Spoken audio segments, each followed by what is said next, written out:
Good. Okay. So it looks like when you said dress up, we all have three different definitions of dressing up. Yeah. I mean, right? Like, It looks like it. Yeah. like I mean, It's like casual after hours. yeah, casual after that hours, to you? and I went full of the opposite way, like we were going to the nightclub. That is after hours for you. Yes. It's after party for you. And you were like, we're doing business today. Yeah. Well, we're gonna talk. Well, look, man, we're gonna talk a little bit about everything today. But we like dressing up personally. I mean, that's just how at Rinnier we kind of are. You know. Yeah. We've got Brandon's got a clothier. Actually, we both kind of do. Brandon uses them a little more than I do. Alvin's awesome. I mean, that's a custom made Ric Flair style sports coat. That's a fly suit. That's a fly jacket. Does To an be awesome honest with you. job. Tom James is top notch. Man. Yeah. You can't beat him. He comes literally to the office, fits you out. Yeah. And in about 3 weeks, you've got your product, and it's you're looking sharp, man. There's nothing better than a custom suit. No. I mean, you can't beat that. Not The at all. detail. It's the detail.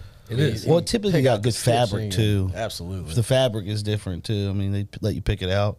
I mean, I've never used, but it sounds like this guy's got his shit together. So, like the lining he does. Look at look at that. Lining. Like he So he lets you pick the lining out It's too. the buttons. It's the stitching. It's the whole. Yeah. He does it big time. Dude, he's got BZ. When we were at ICSC, everybody was complimenting your pocket square. That was like, yeah. I don't know if it was that one, but there was another one. So Yeah. you got a custom pocket square and the inside match. Oh yeah.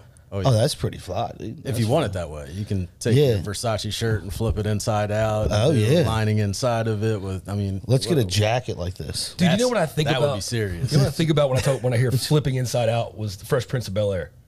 I don't know if you remember the episode where like he goes to the private school and all the kids are wearing the and he notices the liner on the inside's all creative, so he turns it around and rocks it that way. I do remember that. Shout out to Cornflake, by the way, from Cornflake? Fresh Prince. Yeah, you don't remember that. When you said come on prop culture, I did my studying because I knew there was going to be a Saved by the Bell reference. I knew it. Mr. Zach Morris over here. I mean, That's right. That's right. So, real quick, everybody's weekend. Everybody have a good weekend before we Yeah. get started. You guys do anything like normal, special, fun? I just got back from vacation. I was in North Carolina for like 10 days. That was fun. That's your like 8th vacation this year, Trader. Man, I didn't take any for like 3 weeks. This is Mr. Vacation over here. This is Mr. Mexico over here. Work hard, play hard. Yeah, Right? Brandon called us. This is how dedicated Brandon is to the game. Yeah. We're in a sales meeting. We have our sales meeting every Thursday at 11. Blair and I are in there one day, and we're like, well, Brandon's in Mexico. We're not going to hear from him. Dude calls us from the water. He's literally like walking around in the water, updating us. waiting around. We had a deal. We had to get the deal done. He's Wasn't gonna waiting. Miss the opportunity. He's got waiters on and just out there like, yeah, guys, got to get this one to the table here. Yeah. I like it, man. I think I did that from a ski lift one time, where I was literally on the ski lift, like working a deal out. Well, the crazy part is when you're in the middle of a real estate deal that's big, I mean, anything, if you're out of town, like that's the most important. At that point in time, if something's going through, like if it's anything's going off the wheels or you sense anything or you need to contact someone, it's so funny how like dialed in you are. You literally remove yourself from whatever it is. You could be family, whatever, friends. Yeah. You're like, It''ll be back in like 10 minutes. And it'll probably run you about 20 minutes because you get deep involved. But it's so funny how like involved you are away from it. Like you are committed to getting this deal done. Absolutely. It's got to get done. It's so funny though, because when you think about it, it's like you're on vacation, you talk all this shit before you leave. You're like, I'm leaving work behind. I'm not going to be doing anything like that has to do with work. And then all of a sudden, someone's like, hey, that something with this deal, whatever, it came up. You're like, I'll be right back. And you're just pacing back and forth. Yeah, there's always the pace. There's like The pace is like you're just stroking the pavement hard. That's the dedication to the deal. That's your work hour. Yeah. Right? I mean, you don't have to work 24/7, but if something happens at 11 p.m., you're doing it. That's how you get it done. So that's when you have just the way it anxiety. is. The anxiety attack kicks in at 11:30 if something. So you get a text at 11:30. You're like, oh, this is not good. I feel like I'm busier when I'm on vacation for some reason. Blair and I always joke about this. It's like every time we go on vacation, we get busy. I remember when we sold the last CVS deal we did in Bowie. He's calling. I think he spent 75% of his time in Turks on the phone with me trying to get this deal done, or at least ignite it anyhow. Yeah. And but that's just the way it is, man. You're married to the game, as Ric Flair likes to say. Well, you can't. It always happens that way. It's just when you go away, it follows you. Yeah. You know what I mean? You could be 3 weeks, 4 weeks up until then. You could be dead as could be, and then going out of town. Oh, everybody wants to talk to them. Yeah. Everybody's got a deal for you. You know what I mean? Yep. It's the real estate gods playing with you. Yeah, no, that's how it rolls, man. Yeah. You ready to get into it? Let's do it. All right, you ready? Yeah, All let's right. do it. Ladies and gentlemen, we're coming to you today not from downtown Julie Brown, but from downtown Salisbury. And as you know, this is the Prop Culture Podcast, and I am your host, Matt Trader. And to my left is my tag team partner in the entertainment game, Mr. Shane Snoots. And today, I have here with me to my right, my tag team partner in the business world.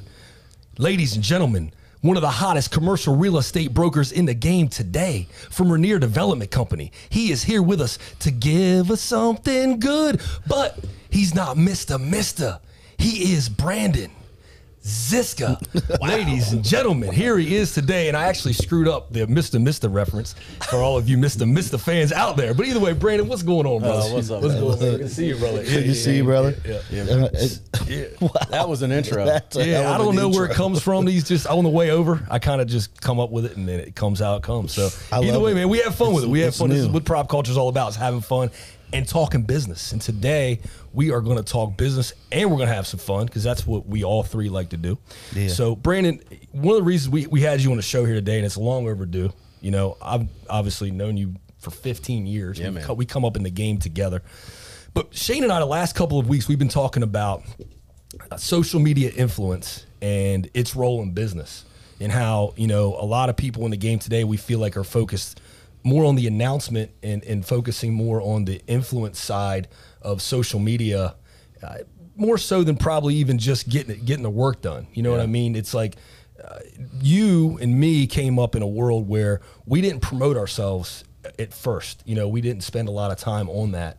We really focused more on B2B marketing, cold calling, just putting our nose down, grinding it out. And then obviously over time, I've migrated substantially into the social media world, you know, more so for fun, maybe so even so than just business. Sure. But you, who also have a role in social media, but your focus has always been more B2B, more grinding it, more just keeping your nose down and getting work done. And you've been so successful. I mean, over the past year, I mean, I don't know, you know, a hotter realtor in the game right now than you. And that's, you know, I'm not trying to patronize you. I'm Thank just you, being, man. I appreciate just being that very real. much. But Thank why don't you tell us how, you know, that works for you and you know, how successful you've been on just using that approach? Yeah, well, first of all, I want to thank you guys for having me on. I really appreciate it. Look forward to being here and talking about it. But yeah, that's our motto. I mean, it's work hard. We talked about it a little bit before the show, but play hard too. Yeah. We all take vacations. We all have a good time. But during those work hours, whatever they may be, 9 to 5 or 10 p.m. at night, it's get the deal done. Like I don't do this for myself. It's family. It's, you know, you do it for the bigger picture, to be able to retire someday, to be able to sit back and relax down the road. But yeah, I've had some success. I don't feel like I am where I want to be yet. But it's hard work. It's always going in and doing the work and talking to the client and, you know, going that extra mile, making sure that everybody's getting what they're looking for out of a deal. Absolutely. Do you find, like, and again, I think there's like this fixation now that people want to tell people how great they are. Oh man. You know, instead of like your client, you know, you're it sounds, and I have observed this from your social media, that you're not one to post those kind of like, you know, like, hey, I'm the best in the, you know, I've done this, I've done that. Like, you kind of let your talking, you know, you do your talking by getting deals, you know, the deals pop up. Hey, this car wash, this or that. That kind of speaks for itself. And I've just realized, like, we've been talking about it, your thought process on these realtors now are new. And I think it's more newer real estate agents because they've gotten into it and they think it's like this, like they've almost made it like a multi-level marketing scheme where all they're doing is just pitching themselves. Yeah. And they're not even, they don't give a shit about a client. Like they need it for money purposes, but they really are just talking about themselves. Yeah, I see it. It's like, loud. Yeah. It's just loud. It's a different, I'm not saying there's not a place for it. Right. And some people wear it better than others. Yeah. That's just never really been my speed. Yeah. I'll put up an advertisement. I'll share, an accomplishment, because I think we have a challenge in marketing, right? We're not something that, we don't have a guaranteed storefront that always draws people in. We don't have, don't spend a ton of money on commercials. You don't see us on the news very often. That's just not how we do it. So we have to get our word out there somehow, and social media certainly helps with that. But I agree. There's a lot of loud. There's a lot of talk when there's not so much action. But I just try to stay in my lane. Well, I think that helps, doesn't? I think from a perspective of dealing with, especially in commercial real estate, probably it helps substantially dealing with the clients that you deal with. They don't want loudmouth people, right? Because they're confiding in you, probably with large sums of money. Like these deals you're talking about. $36 million CVS, whatever it is, they're confiding in you, and they don't want someone going on social media being like, hey, guess what I'm working on right now?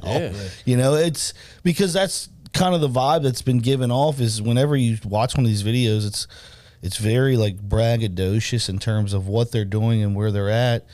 But like if you check numbers, a lot of times those deals don't even hit, like they fall through. They're just talking about it before time. So I'm sure in commercial real estate, your clientele probably appreciates it a lot more to be kind of discreet in that marketing where you're sharing it. Confidentiality is so much. Like you said, those deals aren't guaranteed to get finished. You get into a residential deal and there's a contract. It's a set window of time, and you go through your diligence and it's done.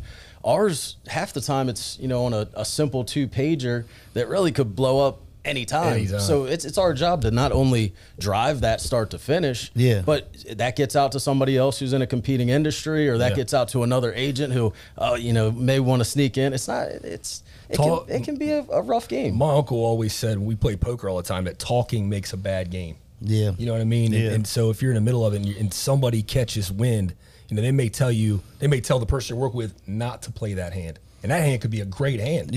And but one of the things we've always prided ourselves in Rinnier Development Company is being confidential. There's a lot of people who confide in us because we're smaller, we're leaner. So there's not as much chatter within our firm. And, we work on a lot of off-market deals, I think, because of that. A lot of people don't want people to know that they're selling, whether it's for their tenants, their family, or just, they think that it might be better for, their property to keep it off-market. I mean, we see a lot of people who really value off-market deals more so than the things that are on the market, if not way more. And those are the deals you want to shout from the rooftop. They're the ones that you want to get on Facebook or Twitter and just, hype up. You can't say anything. You've had a couple, I know, shopping center deals that, numbers wise, that's top of the market. Like you're not, that's not a home run, it's a grand slam. And you can't say a word. I can't. There's deals literally we have done, huge deals that we can't even promote. Now, to be intellectually honest, like I like to say, right, we do enjoy, I mean, who doesn't, basically when you get something done and you can promote it, putting it out there so the public can see it. I mean, to us, we don't have the volume, and we're working on things that are so huge that, the deals become almost a trophy to us, more so than even the money. You know what I mean? When you do something iconic, you sell a landmark property. Brandon's got the mall listed right now. You know what I mean? Like, you want to share that with the public. Oh, absolutely. But you always put the grind before the announcement, but not the other way around. Do you think your clients appreciate the honest question is, do you think your clients appreciate that more, where you're active on social media after the fact, where you're saying, hey, I knocked down this property, I knocked down this shot, this was my game? You're not talking shit before the game even starts. It's easy to sit there and say, I can do X, Y, and Z, and we do all of these things. But is that what somebody really wants? Right? Is that what somebody really wants in your industry? Like, commercial's different than residential, like 100%. It's different. And that's where I think the disconnect is absolutely. I think that your clientele actually really super appreciates being discreet. Like, discreet is probably something that they like, because not that you guys don't market yourself, because you guys do once you get knocked down. Like, I know the car washes, the mall, your shopping center deals. Like, I see you guys post that after the fact, and you guys blast that through, and it's like a nice little press release and all that kind of stuff. But like beforehand, I'll call you and I'll be like, "What are you doing? What are you working on?" Like, I don't know what the hell you're working on. You're like, "I can't talk about it." So it's like you're living in this confidential world, and I'm sure you would love to make videos, serial deals or whatever, where you're like, hey, I'm working on, I got this thing going on that. And you can't talk about anything. So it's probably rough from that standpoint, I'm sure. But I'm sure that the clientele that you guys deal with enjoy that, probably appreciate that more than the new fake influencers talking about how, 10 toes down and all this shit. You know what I mean? Yeah. I'm superstitious too, so I'm not one to same way. I don't want to say a word until I'm sitting in front of that attorney and that document's being signed and a check has crossed the table. Yeah, that's in my. I don't tell my wife. I love my wife. She's my biggest supporter. Yeah, I have to be very, very comfortable with the deal closing before I even start talking with her, talking with my daughter. Yeah, it's probably a mental thing, but it's also a learned thing. As soon as you say something, it's like you get that call the next morning. Oh, the environmental busted. It's like. It is tough, man. The weight of working on the deals and not being able to talk about them is how much anxiety. I mean, that's what I was going to say. It creates so much anxiety because you really don't have anybody to talk to. It's like I want to go to confession to church and hope the priest doesn't say anything. I'm sure that's right. See, that's where it's like for us, our transactions are smaller. I mean, especially for property management, it's like a 30-day window.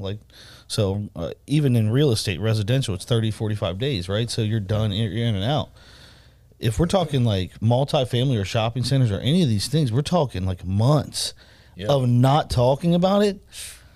That's devastating to go to bed at night every night thinking about some shit months can be a short deal. I'm working on one of the mod washes, the car wash company I work for.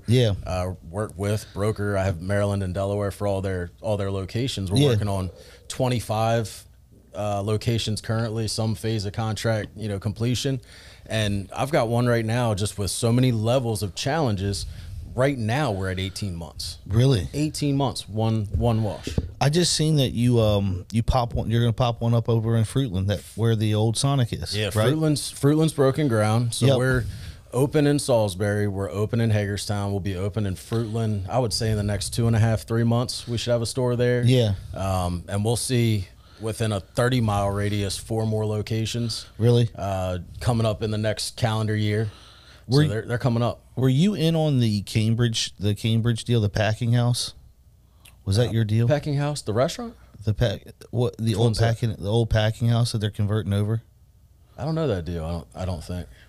Why do I think? Why there was? So we have a deal in Cambridge. It's a raw piece of land that we'll be developing. Okay. There. Yeah. Why did I thought it was. See, I shouldn't have said that. That's exactly. We broke news. I just said it in front of everyone. We broke news. We broke news. Breaking news. No. Hey, that's what I did. I tricked you. Snuck that out of me. I see what you did there. You bring up the car washes. Yeah. And we're talking to Brandon about the value of just that B2B going after it, bird dogging, hustling deals. The way he got a hold of this car wash account to me is one of the best just pure hustle stories in the game. Tell them the story, Brandon. This is just pure hustle, man. Yeah, that was a cool one. It's really cool how it came together, and I've told the story a handful of times because it's just one of those that I'll never forget. But like the short version, I'm going to get coffee one morning. I see somebody scoping out properties. I knew that's what they were doing. They were sitting on corners, kind of up and down that main thoroughfare. I'm like, it's got to be that. So I go get my coffee, come back by. They're at a different property. I'm like, all right. And you're in your gym clothes, right? I had just finished up gym, get my coffee, going to. This is like 7:30 in the morning. Yeah. So I come back. I'm on my way back with my coffee. I see him again. He's just pulled out of a property that I know was marketed for sale and starting to go down that thoroughfare. So I pull up next to him at a traffic light, literally at a traffic light, roll down my window. I was like, you're not out looking for property this morning, are you? He's, yeah, man. He's like, I'm only in town for today. I've got to find 2 locations in this market.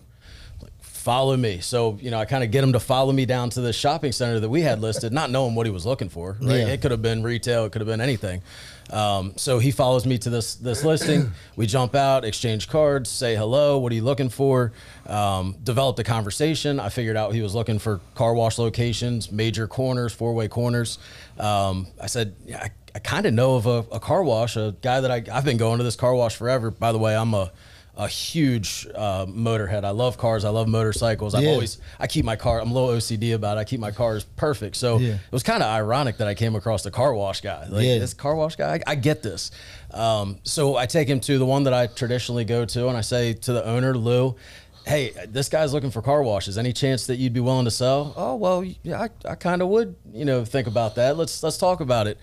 It was 2 weeks later, we had that deal struck up under contract. It wasn't a quick close. It was 6-month close. Yeah. But $1.4 something million deal worked out kind of over coffee and a tank top. Yeah. And then developed that into the next 2 or 3 washes that we've closed since. Yeah. And like I said, that 25 deal pipeline that we're working our way through now. So just it's crazy. It's everybody wants to say blessed, right? It's like I'm blessed, and I feel like that's a little cliche, and I'm not saying that that is what it is, but I do feel that way. I feel like something always happens, and right place, right time, or whatever it is, and then taking action on top of that just seems to work out. Sounds like to me, this is just outside looking in. You just hustled. It's not, right place, right time. But this is what I've been stressing. This is what I've been kind of saying the whole time. Is social media is a tool you can use to market, but you went out, you were paying attention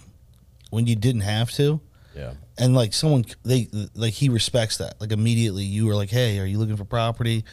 You drove them to a location. You got everything. And there's an attention to that detail that's lacking, I think. It's a lost art. It's that face-to-face, real sales.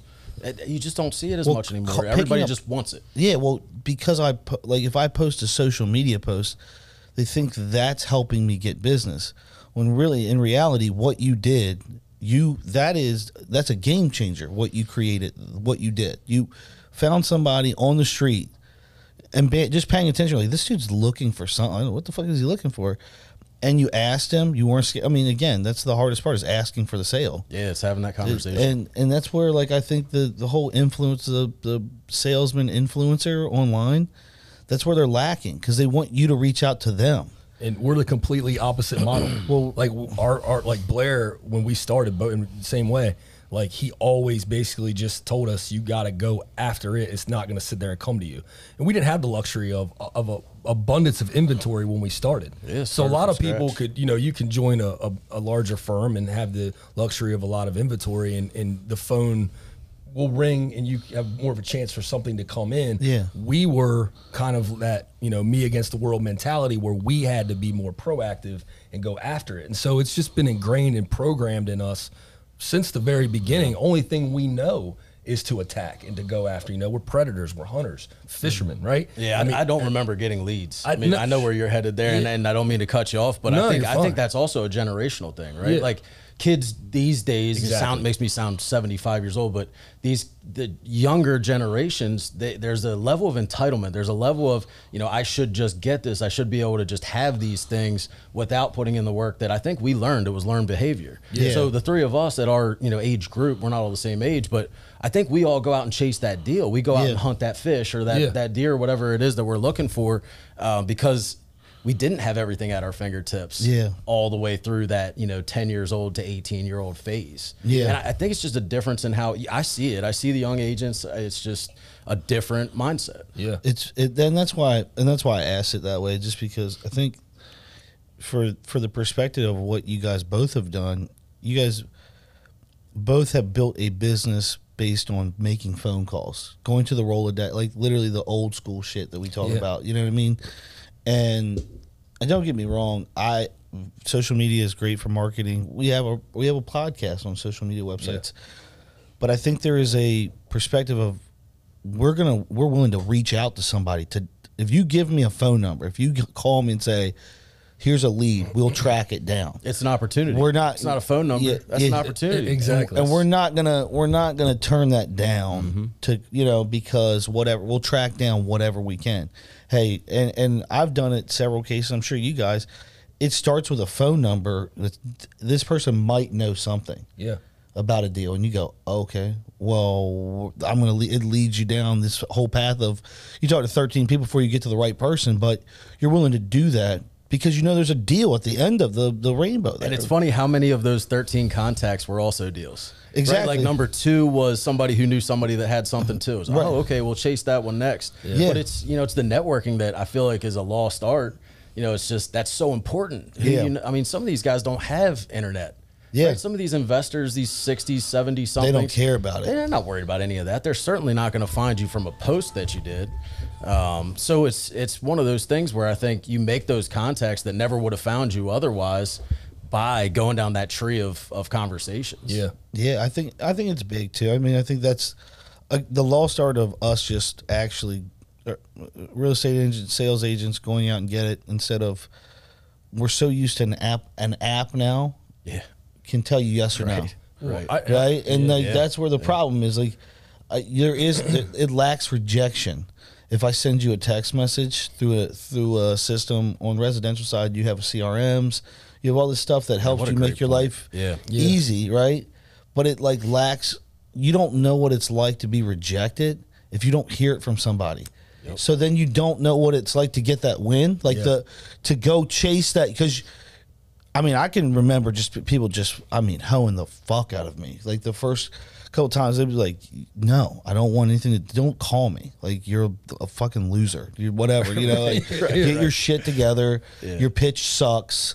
You know, whatever. It's like all this stuff, and then all of a sudden, you know, you're sitting there and you're trying to better yourself. It's like almost a sport where you're literally like, what could I have done better to do this? But when you have every system in place around you that protects you from like actually the real world, it doesn't matter, because you send a text and says, "Hey, would you like to list your house, seeing that you live on such and such Marydale Court or whatever?"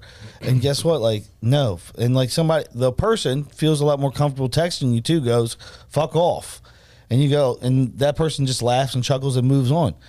They never learn anything about the lesson of like that whole process of like door knocking or anything else of talking, because they've gotten simple gratification from just shooting a text out, getting rejected, and moving on. Rejection is rejection is not supposed to be easy. Let me put it that way. Right. It's and, not and there's supposed a to be model easy. to what you're talking about. That real estate, residential real estate model there's a structure you can follow. There's a book you can read, right? Yeah. You get the idea. Like you said, you're flyering, you're doing whatever your marketing thing is. You find that client, you show them a house, they like the house, they hate the blinds, we're looking at a different house, whatever. And then you get to that contract, you get to that closing. There's no model for what we do. No. I mean, there's no book that I read. It's the same thing I tell my interns now. I say to them, go through that process, learn that process, write that contract. Certainly we structure it the best we can to make sure that it's professional, and you put those things in place. But there's no book. It was you better start calling people or you're not going to make any money, and then you're going to die. It's like it's like you said. I really think it's definitely a generational thing. I mean, these kids were used to, I can get on Tinder and swipe right and connect. I didn't have to make a call. And then you talk about rejection, and it's funny because so this is how I learned to cold call, and it happened way before real estate. And I actually touched on this at the beginning of the very first episode we ever did, but I didn't elaborate on it. So when I was a kid, my family trunking company always shipped the yearbooks for Jostens, right? Mm-hmm. So naturally I got a hold of like every yearbook that was, in our market.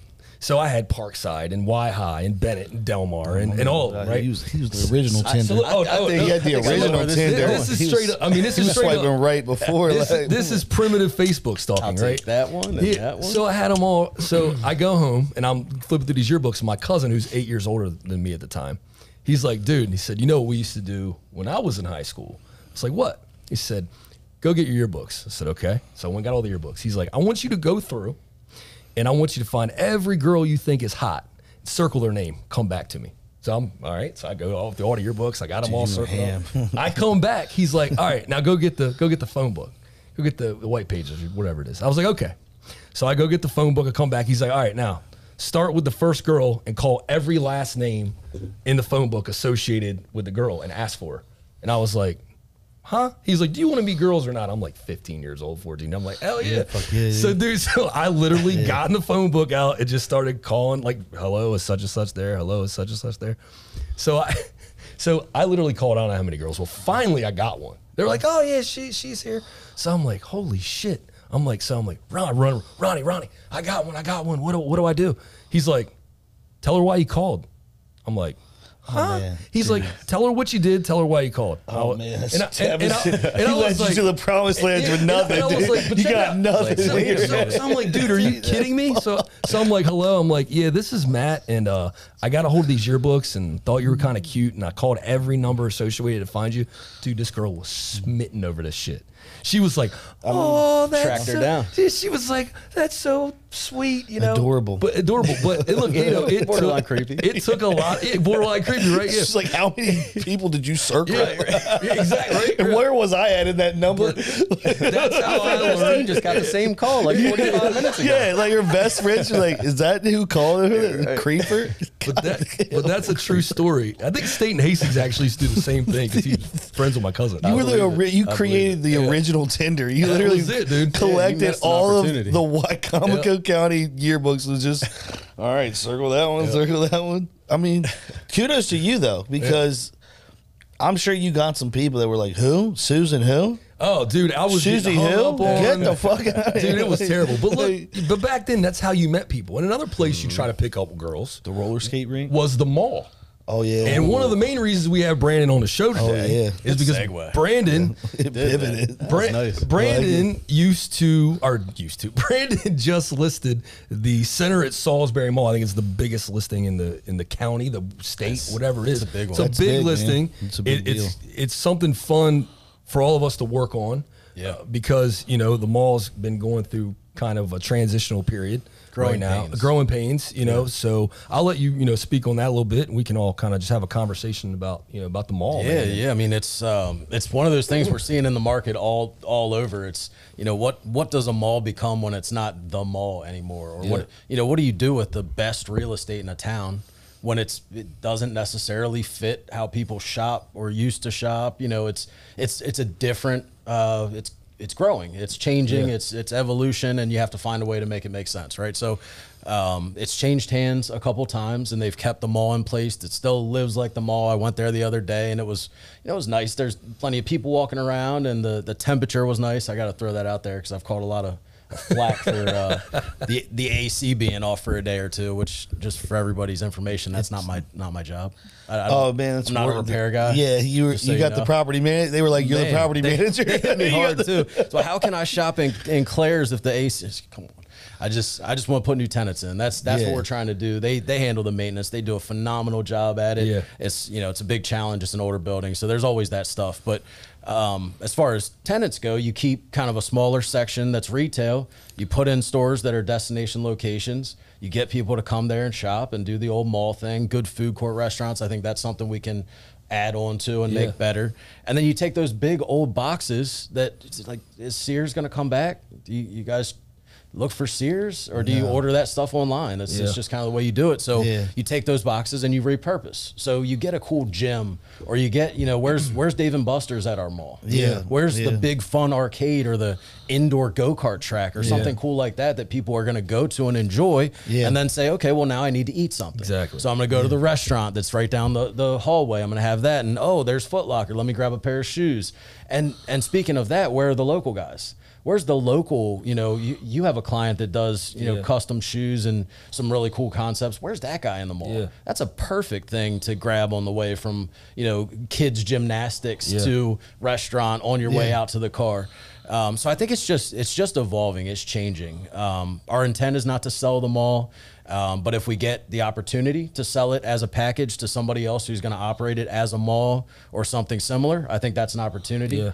And it is a big listing. It's a $43 million listing. So let me ask you this, because I've seen a lot of people toss this around, repurposing it for multifamily.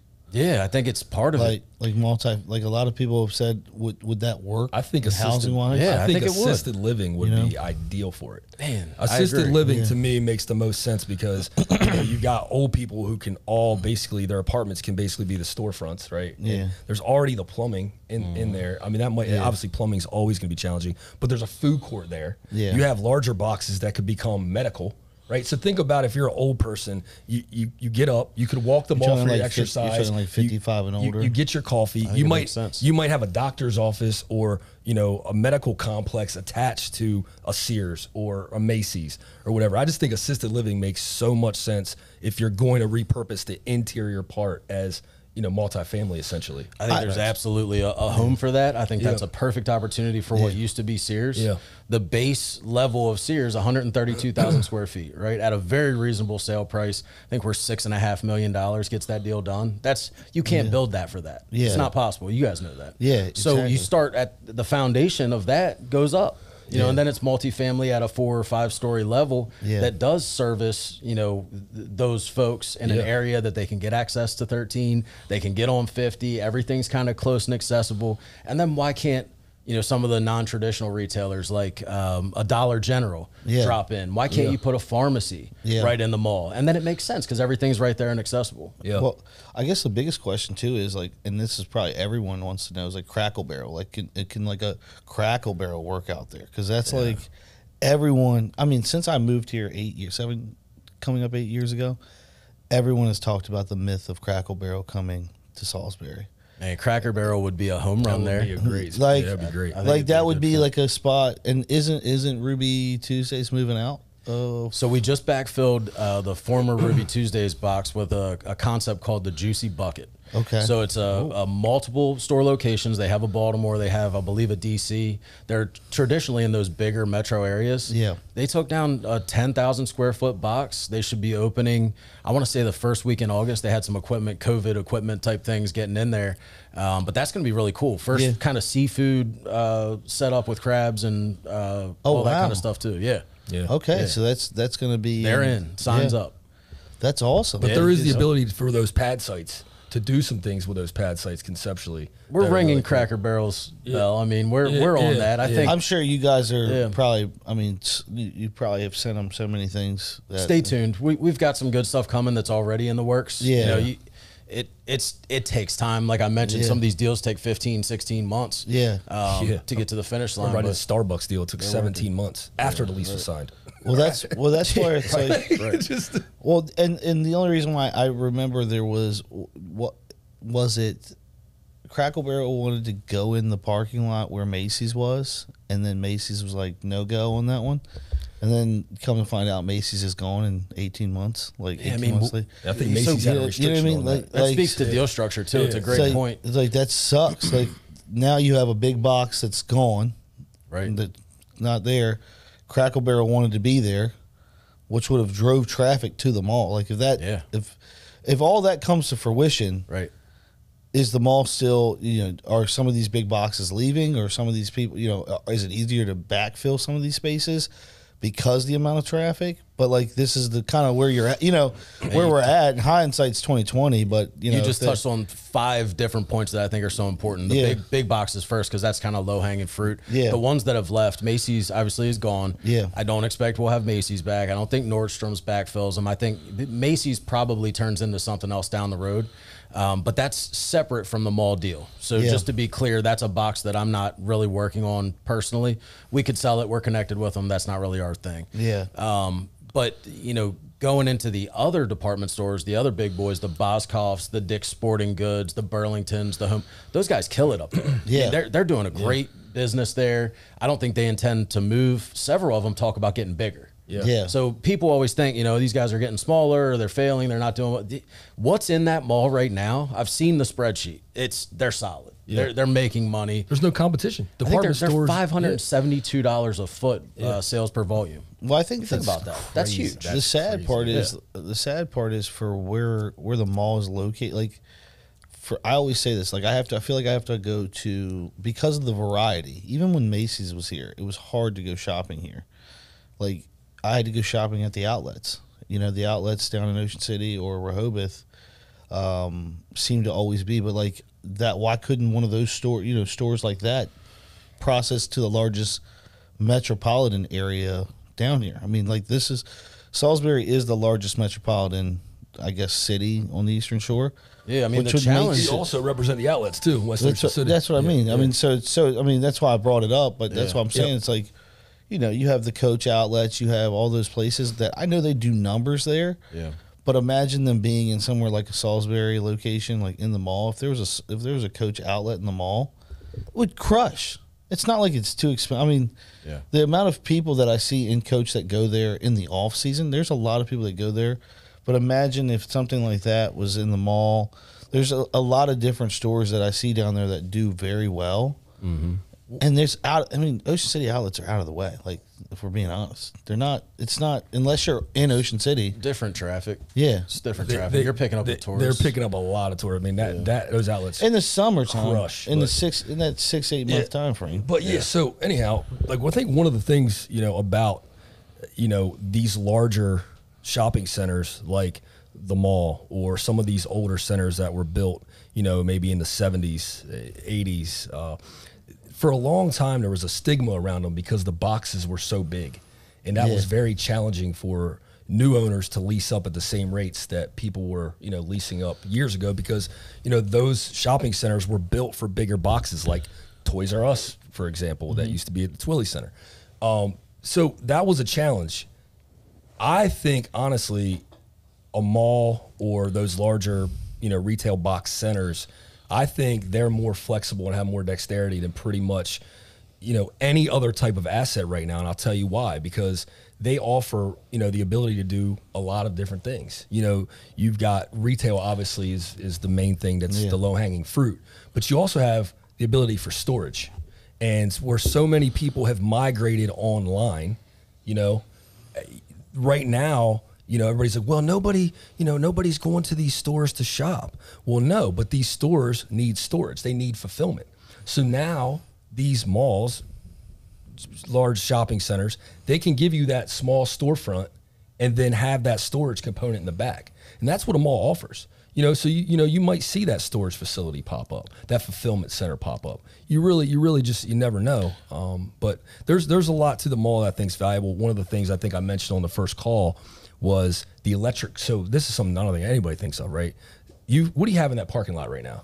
Electric car stations. Yeah. Right? Yeah. Well, when you fill up an electric car, how long does that take? An hour. Yeah. 2 hours, right? Yeah. So if I'm gonna go fill up my car, I don't want to sit at the gas station, right? Sitting there eating, you know, the leftover hot dog that the drunk guy didn't eat at 5 a.m. Yeah. Right now, I'm gonna sit there and fill up my car. I'm gonna look around and go, what can I do for the next 2 hours? Well, I don't know. Maybe I can go, you know, eat. Maybe I can go shop. Maybe I can go, I don't know, jump on a roller coaster. You know, whatever the mall has at the time.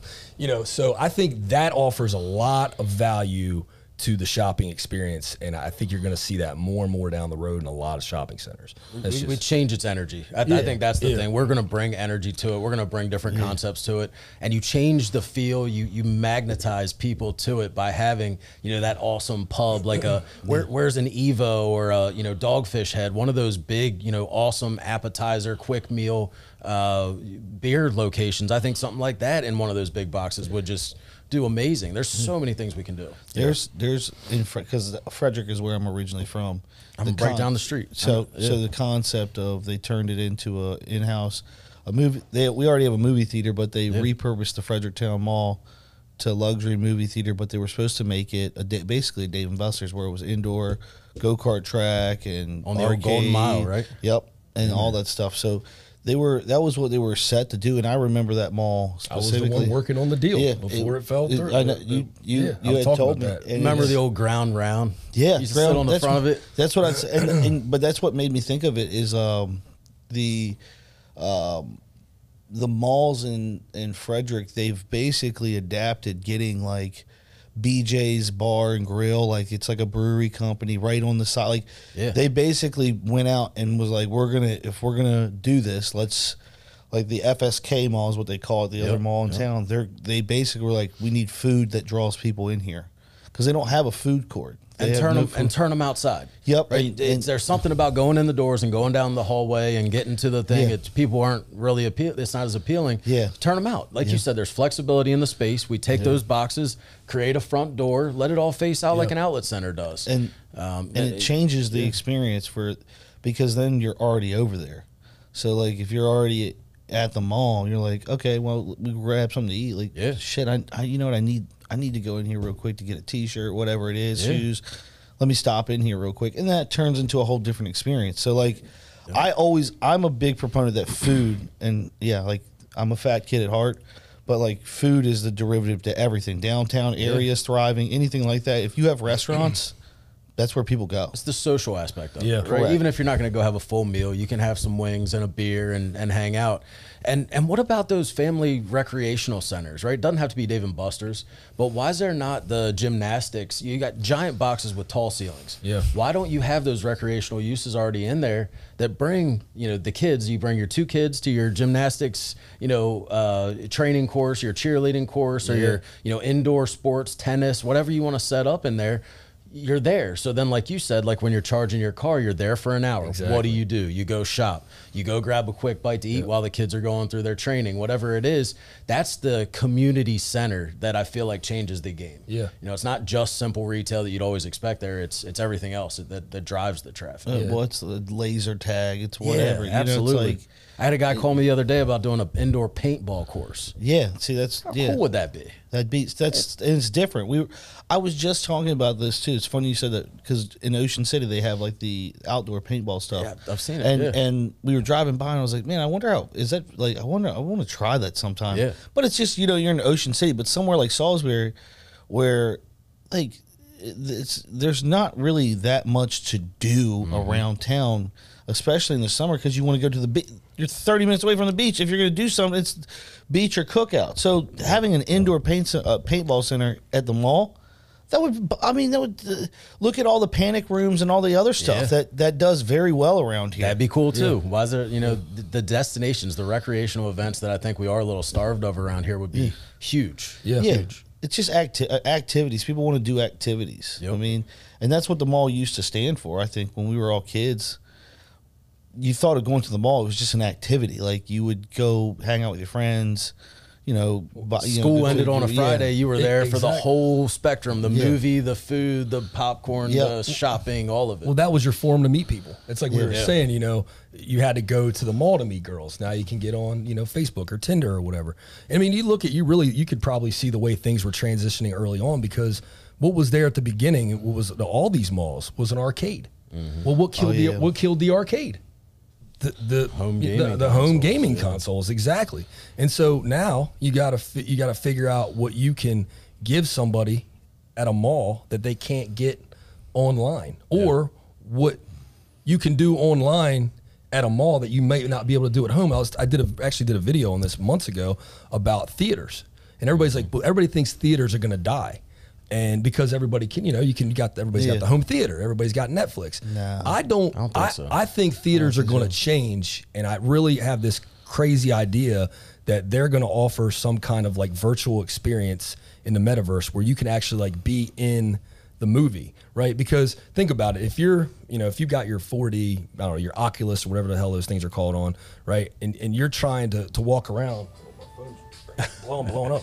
So if you're doing that, you really, how far can you walk? You can't lift up, So for an example, I'm trying to go with this is Disney World. Disney World's got this thing called Flight of Passage, right?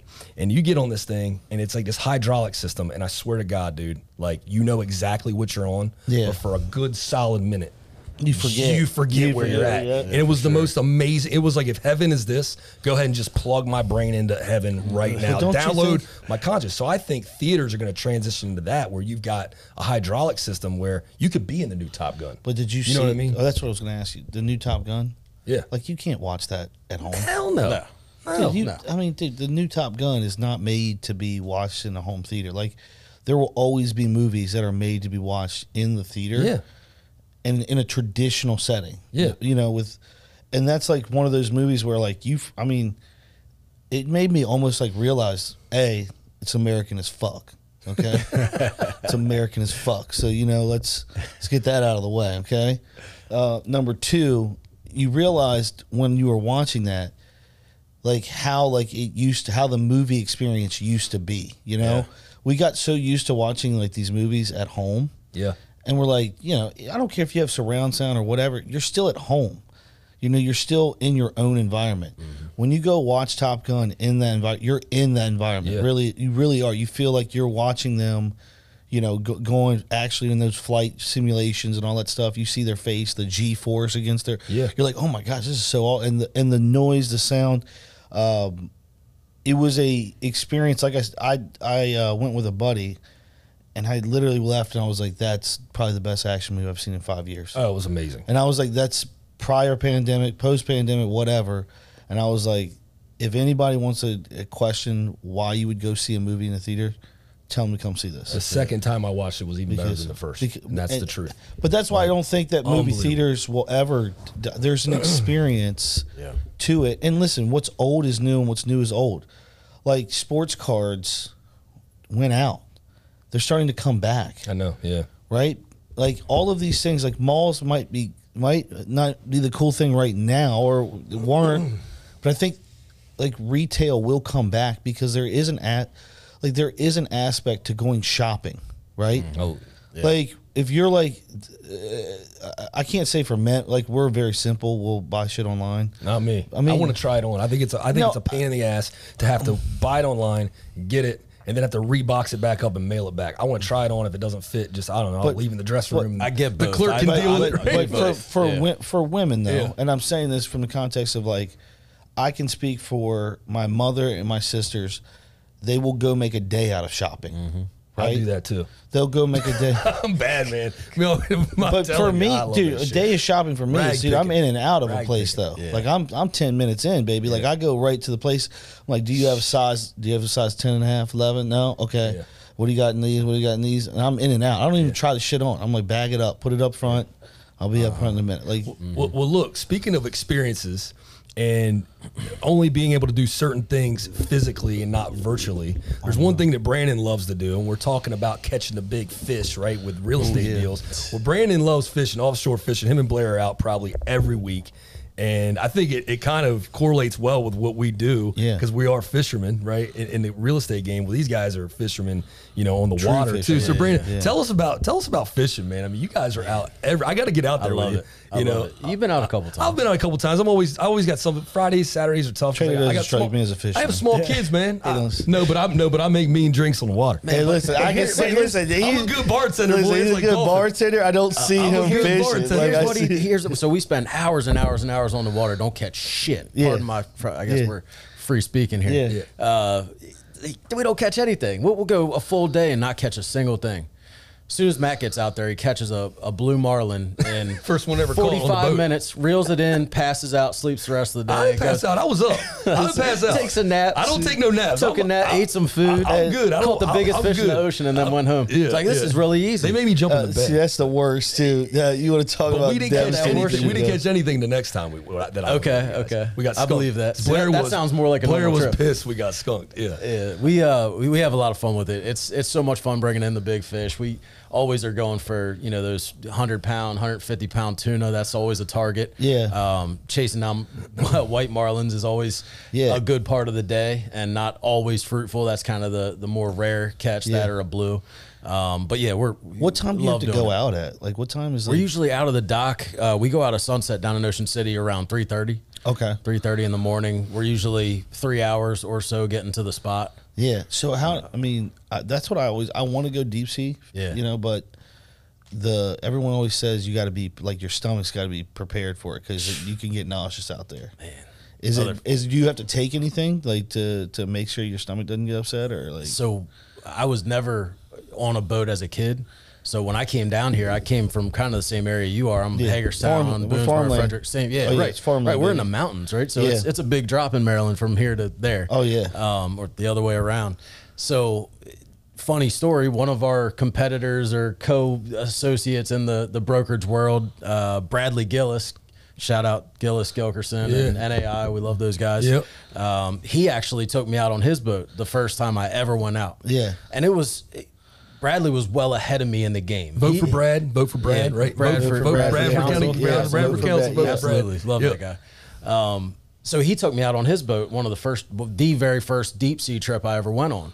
So there's already that, like, he's a big into real estate guy. He's already established. I'm going out there kind of green in two senses, not just in the real estate world, but, you know, green and white on the skin too, just on the water, freaking out. Like, you're going deeper and deeper, and the city's getting further and further away. I'm thinking, you know, we're fishing, you know, 15, 20 miles off, right? No, we were 50, 60 miles deep. And the world does change. I mean, it really does change, and it's beautiful, and you'll love it once you finally settle down. But that first trip, I threw up probably 4 hours, steady, laid out on the bow, just feeling miserable. So when it hits you, it does hit you. And then, you know, you just deal with it. Some people go 20 minutes, get it out of their system, and then they're back. I've seen guys on the boat like that. I've also seen the ones that it kills the day. I mean, it's you're rolling the dice a little bit. See, that's what's dicey about that. We were talking about smoking cigars before you got here. We were talking about. Right. I was like, I think I might have smoked way too many cigars. You getting sick from them now? Well, I said I smoked. I went 3 back to back. Yeah, 3 back to back cigars. That's why, Couldn't do it. And I was like, there's a thing about nicotine, having too much of it gives you a headache. And I was like, I had a strongest head buzz, and then I was like, man, I yacked for like 20 minutes straight. I've never thrown up off of them, but I had to quit smoking them because they gave me that, you know, that tilt-a-whirl feeling a couple too many times or once. Well, it feels like your head's gonna like. I already feel like I have a big ass head. Imagine it feeling enlarged. You got a big ass dome, man. That's why you like them trader hats, man. They're good for the big hats. They're big hats, man. They hide the head. Yeah. So but it felt like my blood vessels were gonna pop. I was like, oh my gosh. And I love smoke. So that's one of my favorite things is smoking a cigar with like a glass of whiskey, right? Yeah. But that's what I mean. Just thinking about yakking on. Everyone who has told me about deep sea, they were like, it's beautiful out there. It's quiet. You'll love it. It's amazing. But you have to, they typically take something like a nauseous medication beforehand because. Get your sea legs. Oh, yeah, because, and that's what sucks. Like, if I throw up, it ruins the whole day. Like, it's over for me. Oh, yeah. I'm the same way. I think we probably relate on that level. Once I feel that way, I need to get a full night's sleep before I'm back in the rhythm. Yeah, exactly. So that was a tough day. After that and moving forward, I did start taking Dramamine. Yeah. That was probably that first year or two that I was fishing. Probably been doing it for 8 or 9 years now. Yeah. And finally I got to a point where I don't have to take anything. I can eat, I can have a few drinks, you know, I'm good now, but the start it was rough. I can only imagine him making like, you know, mojitos out there. No, man, I got this go-to summer drink I've been making for years. Mojitos. I take whipped cream vodka, orange juice, and about just a little bit of Sprite. Yeah. And I shake that thing up, dude, and it's a creamsicle. And it's just my go. You could drink it at 6 in the morning, 6 at night. In the sun? Whenever. Dude, look, man. In the sun? Yeah, man. Yeah. You know what I just I'm not a beer drinker. I love beer in the fall and the winter time, but I'm not really a beer drinker. Yeah. And so I'm more like, if we're going to do it, man, let's go ahead and rip the Band-Aid off. Let's do it. I had Brandon's the goose guy. Brandon's got a bottle of Grey Goose wherever he goes. So he knows this then. Transfusions. I just found out about these things. Okay. Yeah. Delightful. No.